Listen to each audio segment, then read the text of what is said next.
Greetings, Culture Warriors. It is I, Jeff Vieira, author of Culture is Everything, and your host for this latest dispatch from the front.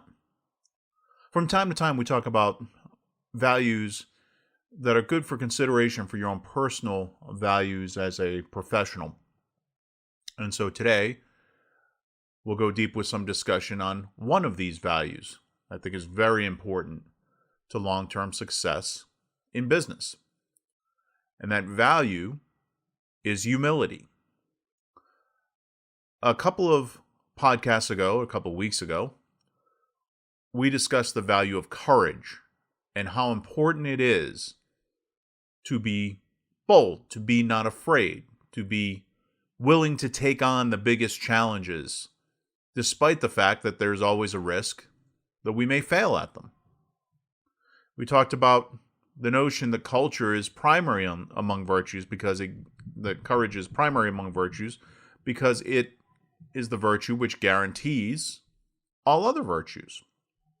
First, you have to be brave enough to try. So why now the focus on humility? Are we walking backwards? Are we contradicting what we said earlier? No. Humility, when paired with courage, is what keeps courage from degrading into arrogance and foolhardiness. It is one thing to be brave, to be steadfast, to be unafraid. It is another thing to be foolhardy, to take stupid risks that almost certainly will fail, wasting resources, and in the case of those institutions where lives are on the line, human lives. So with that caveat, I want to talk a little bit about humility. What is humility? Well, on the face of it, humility is the quality of being humble. It shows up and manifests itself in a variety of behaviors. One of these is being self-deprecating in speech. Had a good example of this recently. I happened to be in a room with a bunch of folks who are in a very competitive business. And they compete against one another as well as competing with other companies. And one of these teammates had a pretty good week, pretty good month. And so in an effort to fire up the team, the leader of the team referenced what a great month they had and asked if they thought they were going to be the best by the end of the month when the accounting was done, and if they were going to beat another member of the team. And it was all in good fun, but the person in question didn't rise to the bait and said a bunch of very nice things about the skill of the person that they were competing with, thereby intentionally diminishing their own accomplishment. It was a great example of humility and one which serves the team well. It's not a case that this person was not competitive in themselves. Clearly they were, and clearly they were having some success at that. But it was the case that they were unwilling to shine the spotlight on their own accomplishments, and they preferred, as the best professionals do, to deflect praise from themselves to their teammates, even where those teammates are competitors. The flip side of that is when there is blame to be taken, they take the blame. This particular person, it was no surprise to me, turned out to be former military, retired from the military before taking this on as a second career. And of course, the best military leaders do the same thing. They won't stand for somebody praising them and will instead defer all credit, deflect that towards the team. That's a great example of humility. And if you happen to be on their team, you really appreciate that. It's someone who's not hogging the spotlight, although there are always benefits to having positive praise of what you're doing, but rather shining that spotlight on people who deserve it but aren't in it at the moment. It's a humble thing to do. And this particular individual clearly demonstrated that. It's unfortunately not as common in business, particularly at the higher levels of business, as it should be. In fact, you can receive criticism from the higher levels for doing that. They may imply that you don't believe in yourself, that you lack confidence, and that's why you're doing it. You know, studies show that the senior levels of the business world, the higher executives, have a much higher incidence of both narcissistic personality disorder and psychopathy than the general population. Both of those conditions are marked by an inability to share praise. And so I think some of the criticism that comes from leadership is genuinely felt. They're surprised because it never occurs to them to do such a thing. It's the classic kiss up, kick down phenomenon that we still, in this day and age of 2020, see all too frequently in even the best organizations. People sometimes feel the need to be the rock star. And if being the rock star means that you demand the spotlight for yourself, if it means that you not only fail to praise the contributions of your bandmates, but you diminish those accomplishments, then so be it. And of course, narcissists and psychopaths are not really known for humility, quite the opposite. So it's almost a little bit risky to be humble, at least in the eyes of some. It marks you as an outsider, as someone who may not belong. And for the narcissist and the psychopath, it actually makes them feel bad sometimes. Whatever vestigial conscience they may have left gets pricked by the notion that there you are, praising somebody else, and it actually gets taken as a faux pas, as you're sucking up to your team. Narcissists and psychopaths view other people as beneath them, particularly their teams. So when you praise your team, they take it as a sign of great weakness. And that is not a bad definition in the end for humility. Humility is making the choice to appear weaker than you are for the benefit of others.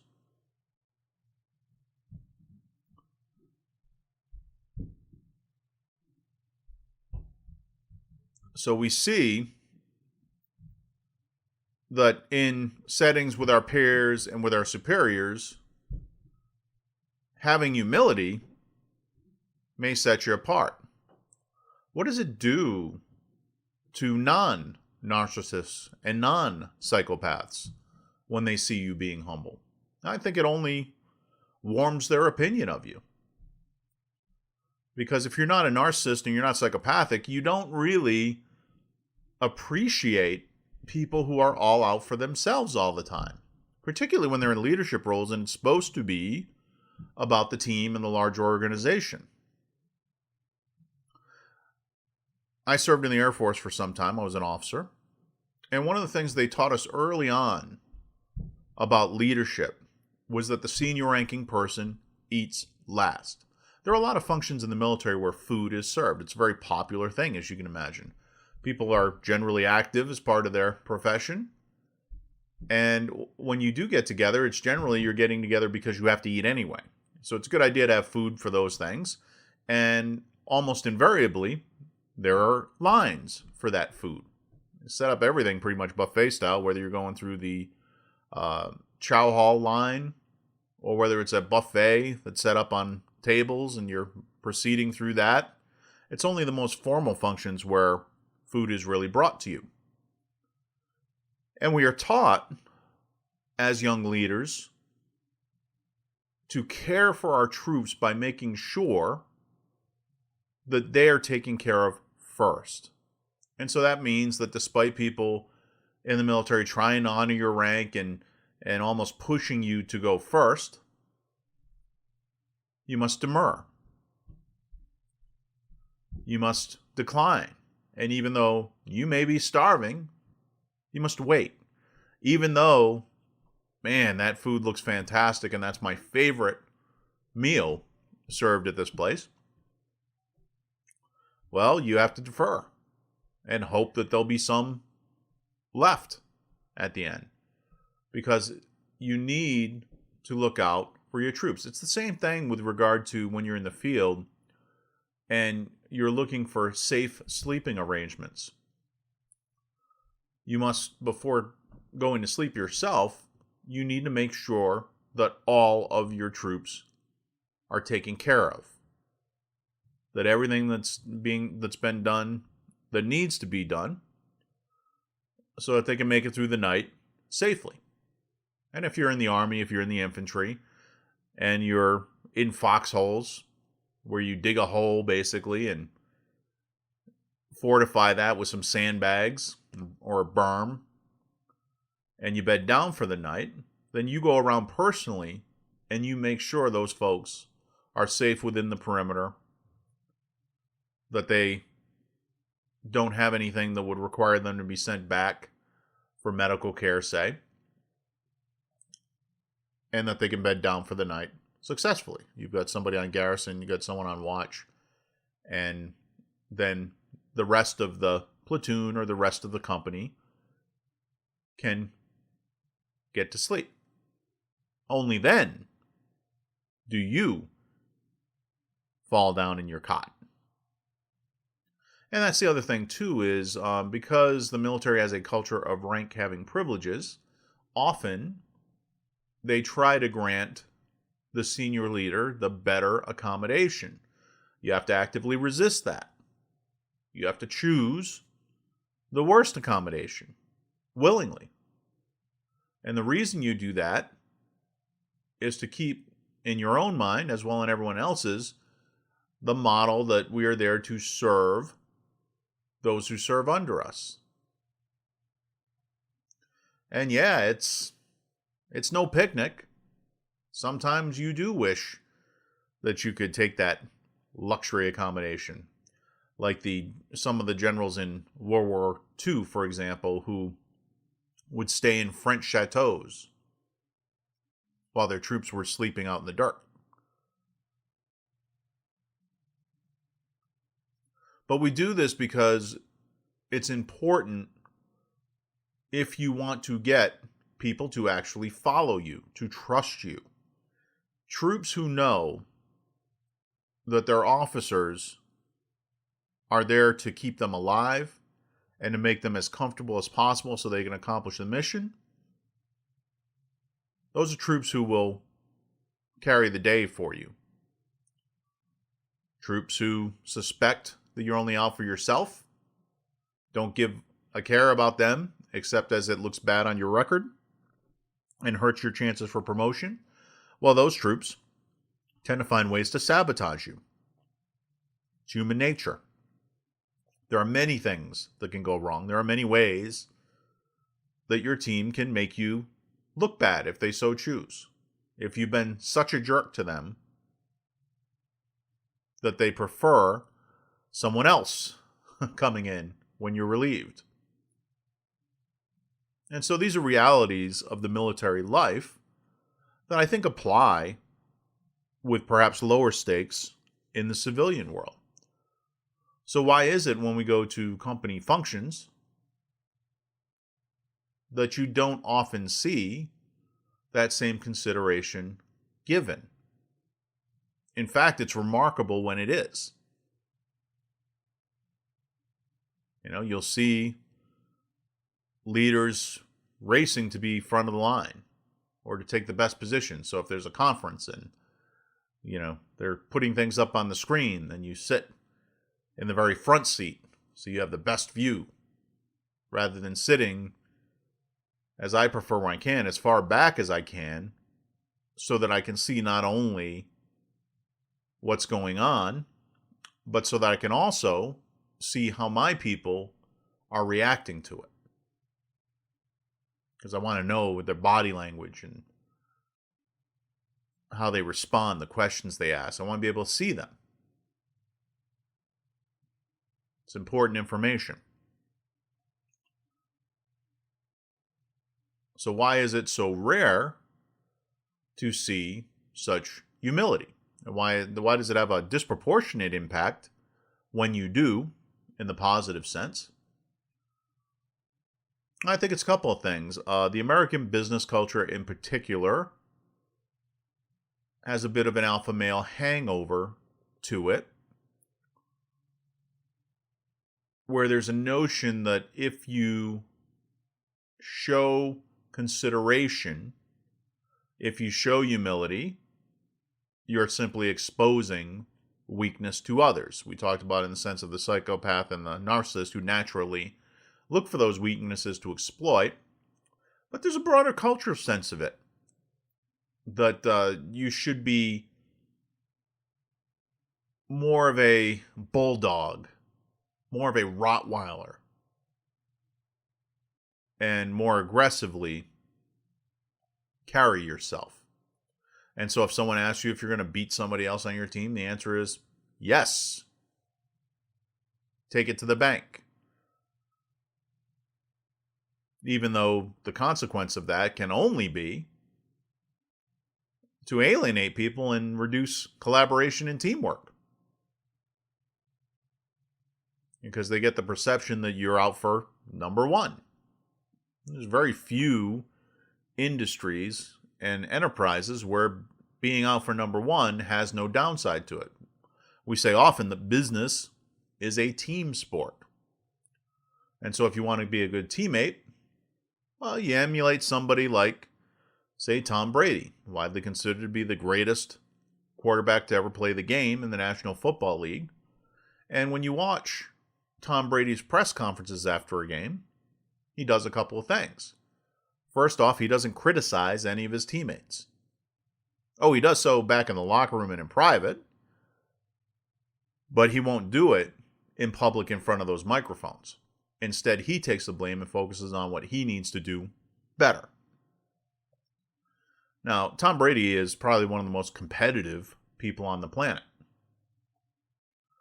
And yet, he has mastered the art of that humility, and I don't think it's feigned. I think it's a deeply held principle that you don't trash a teammate in public and that you take accountability for what you do if you're going to be a leader. I've heard it articulated by some as, you get all the credit, I get all the blame. That's what leadership is. I've heard others say the purpose of the leader is to eventually fall on their sword willingly. Certainly, when we look at other martial traditions, that is literally the case. In Japan, up to World War II, they operated through the code of Bushido, an ancient code that was the heart of the samurai system. The samurai were so devoted to their lords. They were the Japanese equivalent of the knights that we had in the West. And if they performed poorly on the battlefield or in some other enterprise and brought dishonor upon their lord, they would often take out their short sword and commit suicide.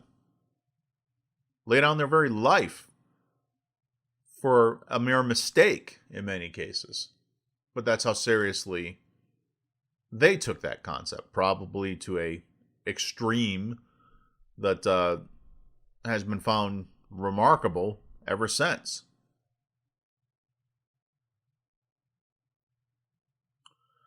What are the benefits of humility to the person expressing humility?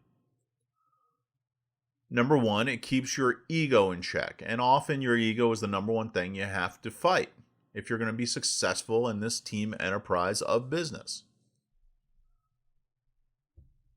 There was a quote from George Patton, the famous Second World War American general, that we memorized during my cadet days. It was, "There's no limit to the good you can do if you don't care who gets the credit." Now, Patton didn't perfectly live this out.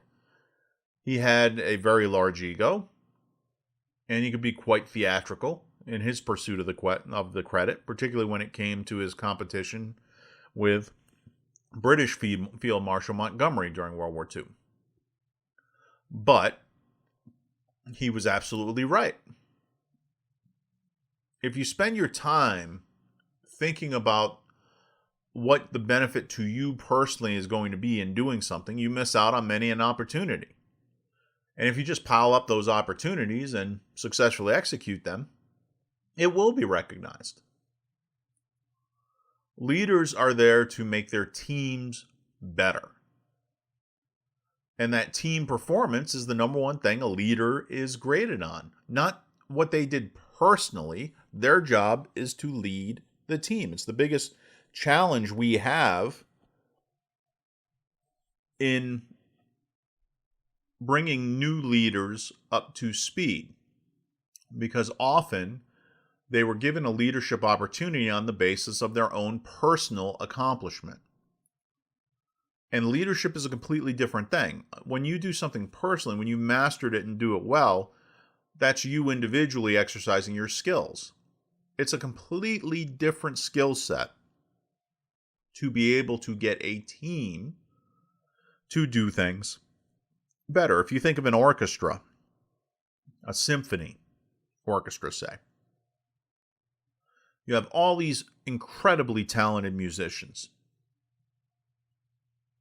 but their performance will only be great if the conductor does his job appropriately of getting them to work together.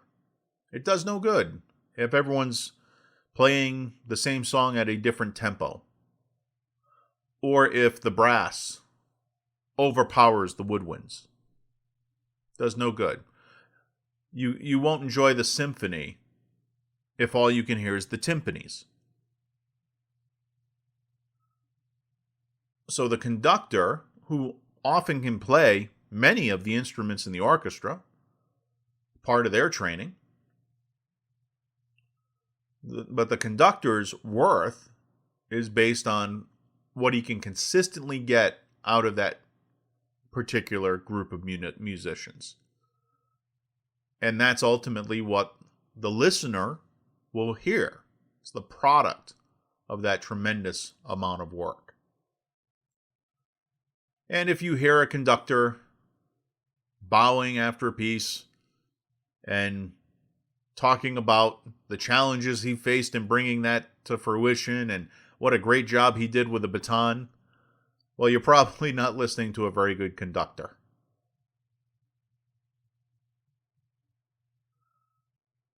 What they should be focusing instead on is the troops, the folks out there playing the instruments, making the music happen, because the fact of the matter is you will not hear a thing out in the cheap seats that the conductor is doing. You won't hear his baton tapping. You won't hear him shushing anybody. You'll hear the music. And that's what matters in the end. So in business, we've got a couple of issues which I think contribute to why humility is so rare a virtue. Number one, is that we are not chiefly hiring leaders based on character, nor are we hiring them really based on their ability to lead. We're hiring them for their personal expertise at the role they previously had. And that, to me, is simply madness. We had many debates when I was a cadet about whether leadership was innate or could be taught. And I think the fact of the matter is, it's both. Now, if you are a terribly selfish person and you're simply an expert in one thing and that's all you ever want to do, will you ever be a great leader? I don't think you can be. I think you have too much working against you. Can you be an utter mediocrity at the task that your team does, or even not know it at all, and still be a great leader? Well, I think it's proven that you can. Do leaders tend to emerge early in life? Yes, I think they do. In a lot of things. You'll see it in all sorts of weird manifestations. For example, take a look at who gets selected to be the foreperson of juries. It's a bunch of strangers coming together from all walks of life. If you see someone consistently being picked in that situation as the leader, well, then you know that there's something about them that makes them considered to be a leader. See it all the time with really any group of people that you come into. It's usually not hard, even if they're complete and utter strangers just tossed together, as with the jury duty example, it's not hard to pick out the innate leaders among them. Now, does that mean you'll always be right in that and that there's not a better leader who's simply quieter? Of course. That can well be the case. But I think there's certainly a case where people are drawn to leadership for good reasons and bad. Narcissists and psychopaths are drawn to leadership for the wrong reasons. They just want to tell people what to do. And it gives them their supply of emotion that they otherwise would not have. But for people who do it right, they lead because they're driven to lead. They step out because they're courageous people.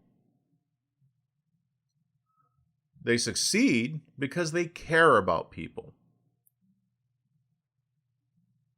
And they really succeed when they care more about the team than they do about themselves or their ego.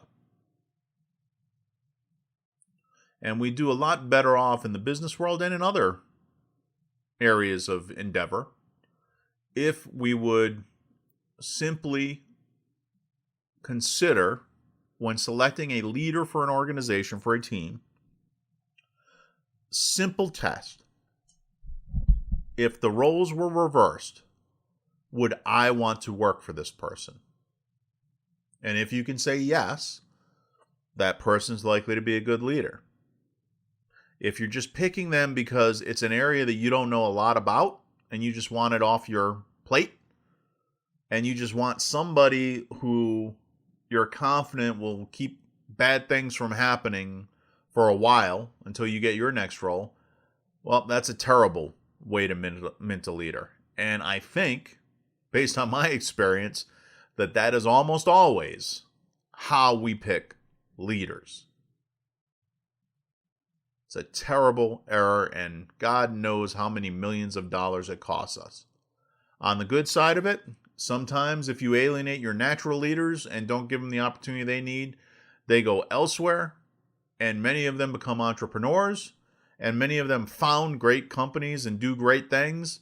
And so our stupidity and ignorance in selecting leaders sometimes leads to pushing them out of their more comfortable environment and enables them to do really great things. So, a homework assignment for you. As you take a look at leaders in the news, these great captains of industry, these great political leaders who claim to be statesmen, when you take a look at people who are terrific athletes and lead their respective teams on the field, watch how they talk about their accomplishments. See how much of it is focused on themselves and how much of it is focused on their teammates. And I think that'll tell you everything you need to know about their prospects for long-term success. Fantasy football season is starting. I think fantasy baseball is already underway, right? So when you're putting your fantasy team together, you might want to make that a consideration, because the long-term success of the team, which results from the success of each of the individual players, is really marked by the culture of that team and that organization and the character of those leaders. So if you're going to pick somebody for a slot on your team, make sure it's somebody who has that humility, who is willing to learn and get better and to place others, their teammates in particular, before themselves. Because I think you're going to see that those guys are the ones who naturally get more opportunities. If you're a wide receiver out there and you have humility, as Jerry Rice had, one of the greatest wide receivers of all time, played for San Francisco, played for Oakland, very good football player, in the Hall of Fame, and known really for both his competitive spirit and his humility. Jerry Rice used to start each season in the NFL 5 pounds lighter. Hard to do the later you go in your career, and he played into his 40s. He also had a hill constructed behind his house, very steep hill, and he used to run up and down that hill every offseason and then during the regular season. You can imagine how tired you would be, especially later in your career as an NFL receiver, and running those hills, running them with weights dragging behind you. That's what he used to do to get better every day. So if you have the humility to say, I'm not as good today as I'm going to be tomorrow, that's a great way to mark success.